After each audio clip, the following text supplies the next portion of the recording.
You know what's funny? I have windows like this, but they're darker where you can't see anything on the inside, and people are like this. And you can see what they're doing. This is Stuff for the events. Hey, what does it say right there? Build Leaders. Yeah, that's what we're doing. And enrich communities. That's what's up. That's dope, right? That's what we're in the business of. I've had this on my wall. Hey, hold on. Is that what we're doing? We're gonna do that here? Hey, again, it was all editing. No, not at all. I think virtually everybody out there, right, knows that this media thing, I don't even want to call it social anymore because I think people are doing it wrong.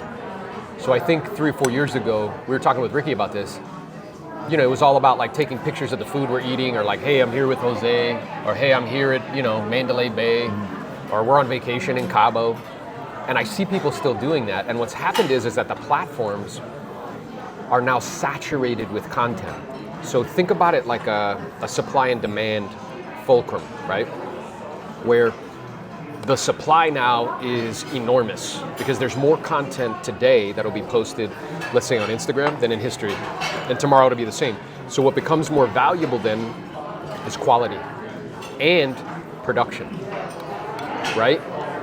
So for those who understand that that's what's happening and it's moved to media, meaning like it is about valuetainment, right? Yeah. Educational, but also valuable, and with production quality, they are starting to get larger viewerships because that's what people are wanting on the platforms. The consumers want, right? You want to hear something crazy? Yeah. Before I switched to EXP, one of the things my previous company would tell me was that when I left their company, that nobody was going to want to do business with me. Right. And they made it seem like the reason people were doing business with me was because of the brand. Strictly because of the brand. But it was false, bro. It was false. And I remember I did a brain audit, like a thought audit. Like I started like questioning like whether the thoughts I was thinking were actually true. Accurate. Or whether somebody imposed those thoughts into my head. And I started asking myself, I said, does Ryan Pineda does he work for like a Remax, franchise? Yeah. Like a franchise. Like, does Meet Kevin work for a franchise? No. Does this person work for a franchise? None of them work for a franchise, yet they made a lot more money and had a lot more impact and had a lot more following than those people. So then I said, this thought is not accurate. And then one of the decisions that I said, I'm going to be bigger than that company who told me that. Right. And you already are. I am now, Yeah.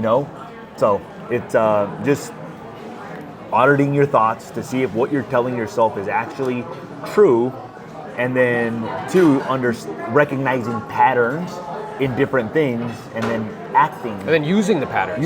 Think about it. Who was Grant Cardone maybe 5 years ago? Who was he? Who was Ryan Pineda 5 years ago? Right. Who was Meet Kevin 5 years ago? Who was Patrick Bet-David 7 years ago? Who was Logan Paul? Now all of them. Yeah, and particularly all of them are in our on the way to industry, be billionaires. What I think is so interesting, I told you this the other day, that like whole franchises have 152,000 followers. You're one person, one agent with 142,000. So in other words, we're living in a time, I think a lot of agents walk around in their mind conceptually thinking like, oh, the brand of the company that I work at is really valuable. Where we're living in a time that if you understand these platforms and how to use them, You can create something way bigger. you can be the brand yourself. I saw this pattern of social media maybe like 2 years ago, and I started noticing people that I knew that really went all in on social media, and I started noticing how things all of a sudden became a little bit easier for them. So like, for example, like some of the common problems that business owners have, for example, like attracting talent to come work for you. I noticed that these people had inboxes full of people wanting to work with them. Not only work with them, but in some cases like internships and work for free. And I thought to myself, I'm like, why is it that these people have an influx of individuals wanting to work with them when everybody else is struggling to find top talent? And the reason is that they had attention. And when you have attention, things become a little bit easier, meaning like you don't struggle to find talent. It opens doors that you normally wouldn't have as well too. Like, I look at some of the individuals with large social media followings, and they've been in rooms with like Patrick Ben-David. They've been in rooms with one-on-one with like Grant Cardone. And even for me, it's opened doors where I've had a couple of people follow me that are like, oh man, this guy follows me, like celebrity style people. So the pattern is that social media can help you grow anything and spread your message to a larger quantity of people really fast, and can help you impact a lot more people. What I'm aware of is that me and Jose have noticed a pattern. And the pattern is that you have individuals, whether it be Hermosi, whether it be Pineda, whether it be the Kardashians, whether it be the Paul brothers, right? Logan and Jake, who are using these platforms, which is what they are, as a mechanism to create distribution. Because that's really what attention is. Attention is distribution.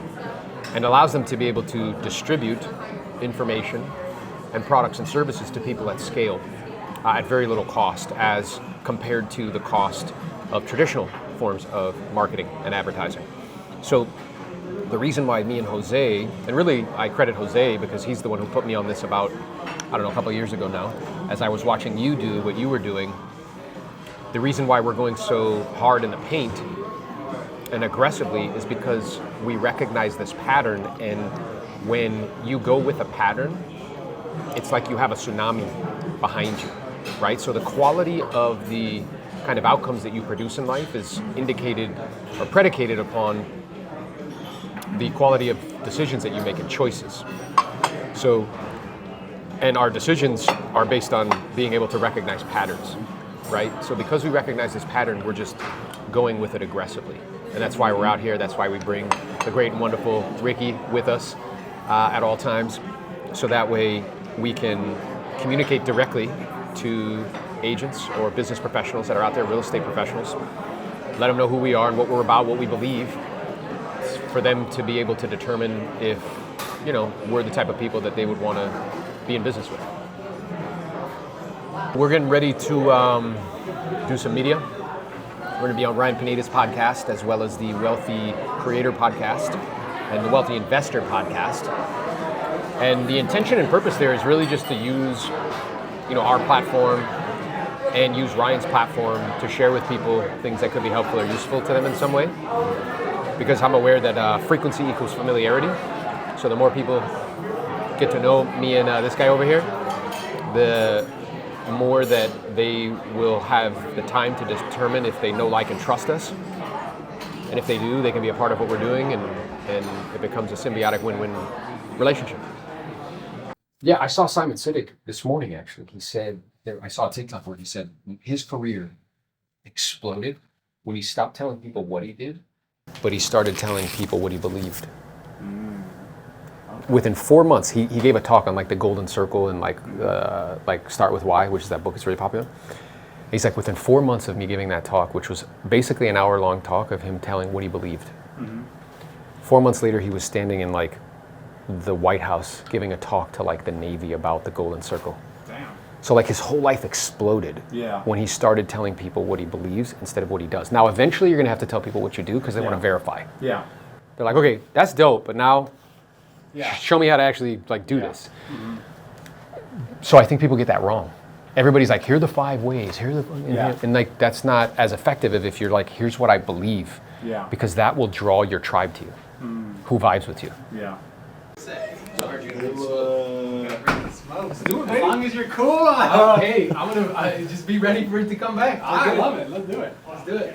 I'm just trying to keep up I'm with y'all. testing out the stage, bro. That was fun. Making sure it can handle 200 pounds. I just think that most people that are in the investment world, when they think that they're going to have a conversation with a real estate agent, they think that it's going to be a conversation down here about helping people buy and sell. So I think that he's going to enter that conversation with that mind frame, like, oh, I'm talking to a realtor. Why am I talking to a realtor? But once he, in the first couple minutes, Aaron's going to say a couple of things where is this going to open up the conversation, and then after that it'll be a really good conversation. I personally think that was the best Ryan Pineda interview out there, and the reason is that I think Aaron already vibrates at the frequency of some of these high level people. Like, I think he vibrates at the frequency of Gary Vee, Ed Milet, Grant Cardone. Like, he can have those types of conversations with those individuals. I also think that Pineda didn't expect that from him. Like, and the reason he didn't expect that from him is he's used to having conversations with realtors, and most of the realtors are vibrating at this level frequency. Some are vibrating at this level frequency, and then Aaron's vibrating at this level frequency where he's already thinking a lot differently than most realtors. So they got into a lot of cool stuff, and I can't wait for the episode to come out, bro. I can't wait for those things to be clipped as well too. I think that I always tell Aaron that he's one video away from blowing up. That one has a good chance. I told Brian. I'm gonna go use the restroom real quick. It was funny. I told Brian, I'm like, you better be ready. He's like, I'm gonna ask him about EXP. I'm like, well, you better be ready to have a very good conversation about it. Yep. If you're gonna ask him about it, you better be ready. That was to have. spicy, I could tell. That's good. Let's get it spicy. All right, I'm gonna go use the restroom. I'll be right back. Yeah, Brian's gonna do the same thing, but not in a more forceful. A more forceful way. Yeah. That's fine. Yeah, I can take it. I got him. I think even when he asked you about like EXP, and pushed if me. that was the highest leverage activity, the fact that you went into the Novello and understanding leverage, it gave everything a completely different. Oh, it went great. It was awesome. If I don't say so myself. Minute 30, okay. Yeah. Oh shit! I didn't even notice. Yeah. Not bad. Not bad. I made it to a minute 30. Let's go. It was excellent, bro. It was good. Yeah, it was a good conversation. Yeah. Very good. Yeah. What he's really good at is making you think about what You're saying. So he's gonna keep questioning, right? He's gonna keep coming with the question. Well, you know what he said to me? that's what's He was like, bro, you're the first agent that ever talked to me about Novello. Yeah. Like a particular Novello, like a book. Yeah. So I think it was kind of like he didn't expect the conversation to go in that No, direction. I think when he thought realtor, Yeah, he thought oh shit. shit, Just like an here's agent gonna another talk one to of me. them. Like, Brian's the same way. Yeah. Here, let me see. As I'm talking to him, I'm just like, in my mind, I'm just thinking to myself, I'm like, yeah, like I've already done all the work. Now it just comes out. It's like an athlete. I spent all the time. Now it's just like, it's time to play. Time to play. Now That's it. you're in the game. It's time to play. Yeah. I'm in the game. Yeah, you got it. We just did so we just did a podcast with Ryan Pineda, the wealthy kind of podcast. And it was really great, me and him seem to think in a similar way. I'm really appreciative of the platform that he provides and the opportunity to share the message with more people, because the goal and objective is to just add value. And hopefully that's what we did here today. That'd be great. Well, I think what you're doing is you're just like being your authentic self, and that will cause people who vibe with you, it'll be a magnet. And people who don't, you polarizing, you push them away, and it's That's fine. what I want. Yeah. I like pushing people away. Yeah. Even my own employees. Okay, you ain't down with this? You're out. You're out. Hey, and I appreciate you, brother. I appreciate the example you said. I appreciate you talking about like kingdom stuff. Yeah. I think it's dope. I think you're setting like a different We're trying. precedent for people. We're trying. Alright, 3, 2, 1. No, I get that.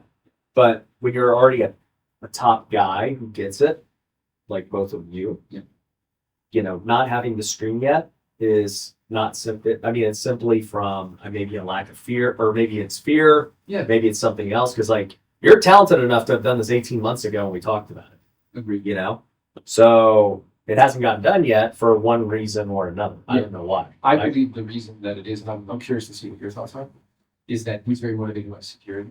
So he's telling himself a story, which is I need security in the AUs. How about $20 a month? So then I can go pursue this up. And what I've been telling him is like, well, that's one way to look at it. Another way is if you were to let go of it, this could be 3 times as big. Yeah. Well, also too, just start the podcast. We'll talk about it. So I was telling my wife this the other day. Before I go on stage or before I do a talk, it's more like, hey, listen, like, thank you for this opportunity. Thank you for this platform. Thank you for the ability to be able to share something that could be positive or helpful in some way. So give me the strength, give me the emotional intelligence, give me the intellectual intelligence, give me the recall, give me the sense of humor, give me the enthusiasm to be able to pour out so I can help somebody in a positive way. And reminding myself, it's not me. It comes through me. Right. And this isn't for me. It is for you, right? And it's for them. And like, amen. And then you go do your thing. And I think if you do that, it creates like a shield, a protective shield, where it's so easy for that to go straight to your head. Yeah. And start to make it about you. Yeah, you have to know. Well, the reason I got all excited is I was having a conversation with a member of our team. She's part of our organization, Elite Builders at EXP. And I see her as like a commander. Like she can build and help a lot of people. And she told me a story 3 years ago while we were having dinner. And I said to her out loud, you need to tell that story more often. Yeah. But you know what her first response was? I'm not comfortable because I have shame about it. And I'm like, well, instead of having shame, you should be proud of what you've been through. And a lot of people would benefit from that. Yeah. Do you see what I'm saying? Yeah.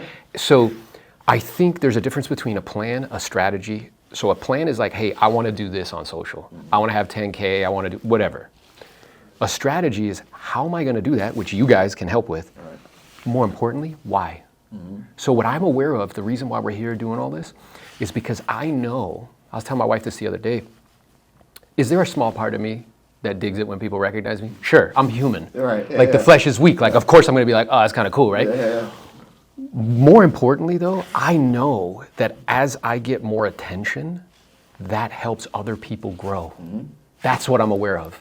So that's the driving force behind it. And I think a lot of people, it's just my experience, they're just doing content, they're copying other people in hopes that they can get something that they can get followers from. Yeah. And I think that's completely the wrong way to do it. Instead, I think if you're authentic about what you believe, you will pull people towards you, but you will also become polarizing. You will push people away that aren't into your vibe, right? So me and you were talking about, it's about serving people, helping people. There's a whole segment of the business community, it's like, that's lame, dude. This is about making money, it's bottom line, it's profit. So those aren't our people. Right. And that's cool. Yeah. It's fine. Yeah. I think at first, it was like selfish, because it was about like showing people like I'm the man or I'm really good at this. And what it evolved into though, because I saw what it could do for others. So when my mom had that brain bleed, I was able to buy her condo and pay cash when I was 27 years old. Wow. And I was like, whoa, wait a minute. Like, this isn't about like flexing. This is about I can use this skill or ability to be able to serve other people and help them. Yeah. So glad you said that because, I mean, our mission here, even in the Pineda company in the wealthy world, it is to serve people, right? Yeah. Like that's what we want to do. We want to enrich communities.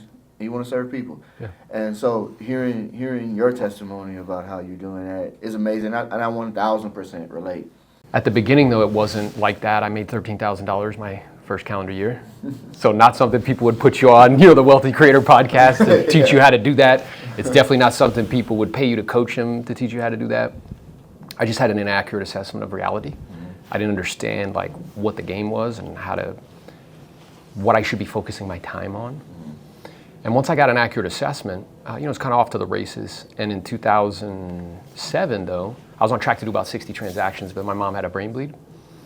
And in a very short period of time, she was young, she was like 27, I shut down my business immediately within a week, gave away all the listings, all the pendings, and I moved back home. And I started over from scratch. And what was really, I would prefer that didn't happen to my mom, obviously. At the same time, it gave me this internal kind of knowing, which was I had a particular skill set on how to list and sell property in high volume.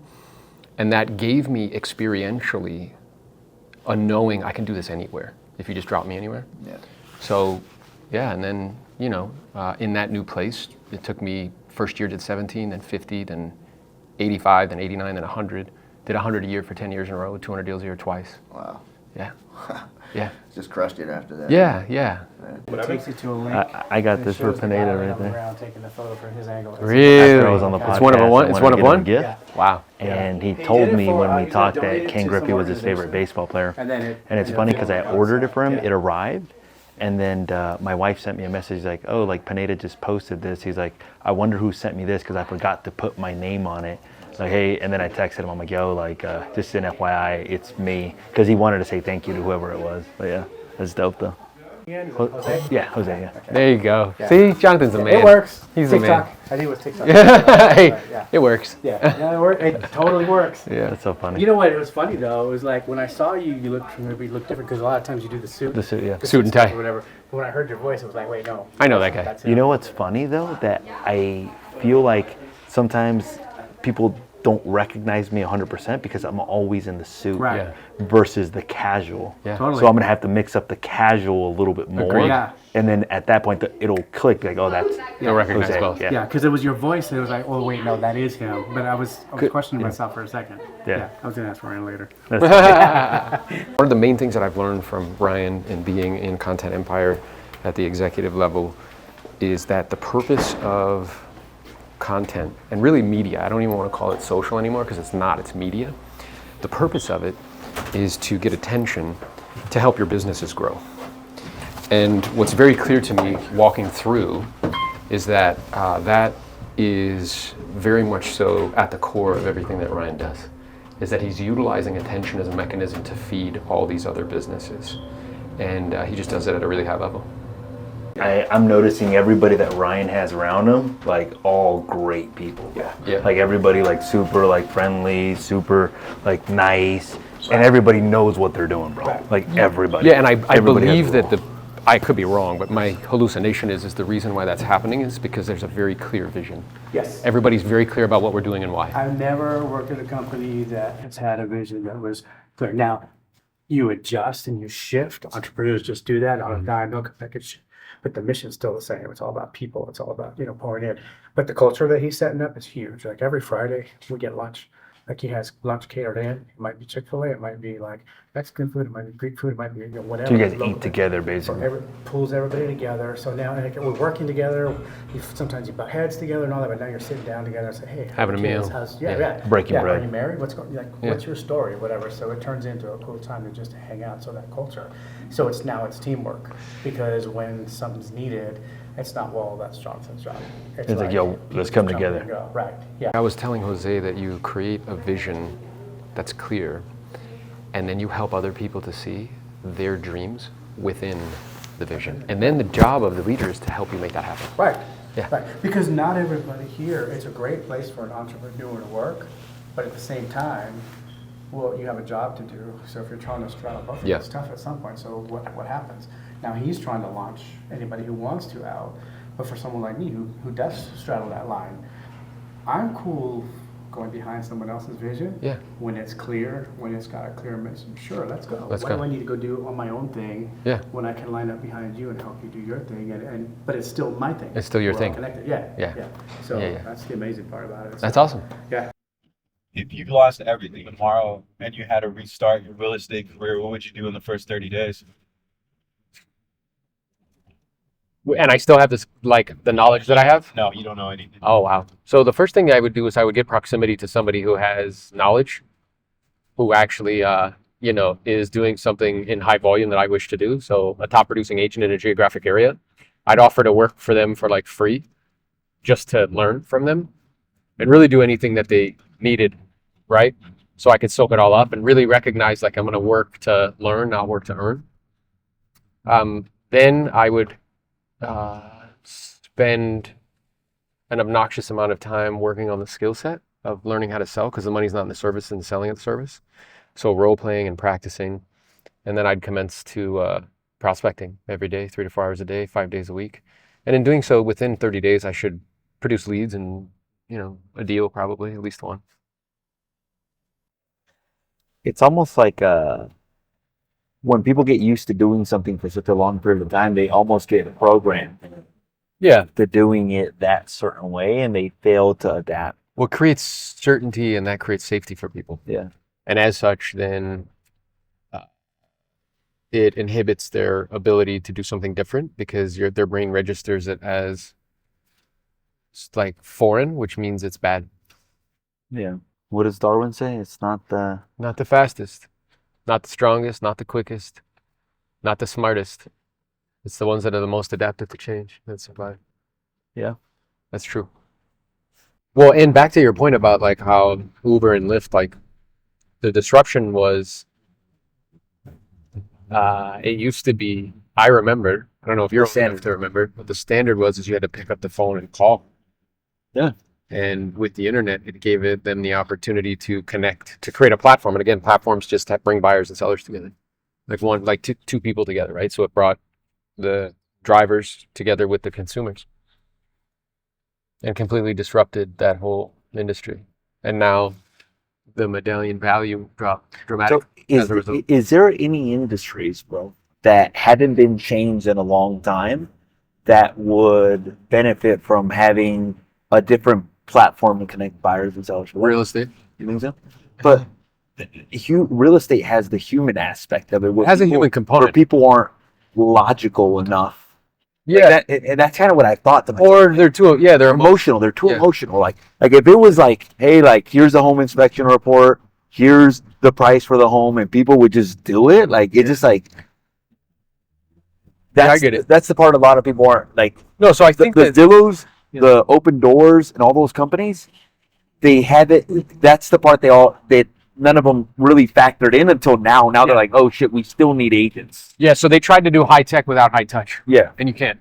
It's got to be both. I do think, though, like we were talking the other day, that just look at purely from an economic perspective. If you look at the cost of sale going up dramatically. Yeah. If you look at, and as a result, the net's dropping. Yeah. You look at that commission lawsuit, where I think in the future, the foreseeable future, next 5 years or so, the way we enter information into multiple listing service will change. The way buyers agents get compensated will change, which would mean potentially less revenue for brokerages. That just purely from a brokerage perspective, just an economic perspective, that model is being squeezed, a model that's based in the physical world. So as such, with a super high degree of probability that 10 years from now, 50% of all agents will be with cloud-based brokerages. Yeah. I think that that's true, just purely from an economic perspective. And that's what Glenn did. Glenn just looked at something and said, hey, wait a minute. Now that we have high-speed internet, like we could do this remotely from anywhere. And what's wild to me, because you have a lot of agents who are still mentally like, this is the way I've always done it sort of thing. But between 2020 and 2021, nobody went to the office. And it didn't matter. They were all doing this model for a full year. Just didn't call it that. Yeah. Yo, do you have your picture on your car like that, bro? What? Right over there. The agent. My car? Picture on your car. Oh, bro, I would never. It was funny because my brother-in-law Jaime asked me. He's like, "Hey, bro, should I put like a billboard on my Mercedes?" I'm like, "No, bro, Don't do that." no." Like I put it on like the moving truck. I put it on the Silverado, but not like on my car that I ride. You know? Yeah. Aaron Novello says, always take the stairs, but I say take the elevator. Just teasing you. He used to tell this story on how he used to at his office at his previous company that there was like an elevator and then there was a stairs right next to it, and that he would always take the stairs to like basically challenge himself, basically. But I don't think that's very practical right here. You know, I've had this on my wall, bro, to do the Pineda thing. Oh yeah, the whole year. coming true. Yup. That was really good. I thought we had meaningful conversations. I thought we triangulated ideas. I liked that they were pushing. They were pushing. I think that was great. And, I think I articulated the ideas clearly and concisely. My hope is that something that I shared is helpful or useful to somebody. I mean, that's the whole purpose. That's why we're doing what we're doing. I think it will be. I think the number one thing for you is just getting on more podcasts, bro. Yeah. That's the number one thing. Okay. If you just get on more podcasts, what you say is at a super high, the way you communicate, the way you express things, the way you understand things, the way you, you have a really good understanding of what you're doing and why. And why? Yeah. Not only that, but like you're not doing it to like make money, you know? Yeah. Like it's like you're good with yourself. Yeah. Which I think that's really awesome. That's great, bro. Yeah, it's awesome, bro. I think that's the key. I love you too, That bro. was my takeaway. That was my takeaway from this. I talked to 7,000 people this year. I got 142 to say yes. We get about 27,550 days on planet Earth. That's the average. That's about 75 years in the industrialized world.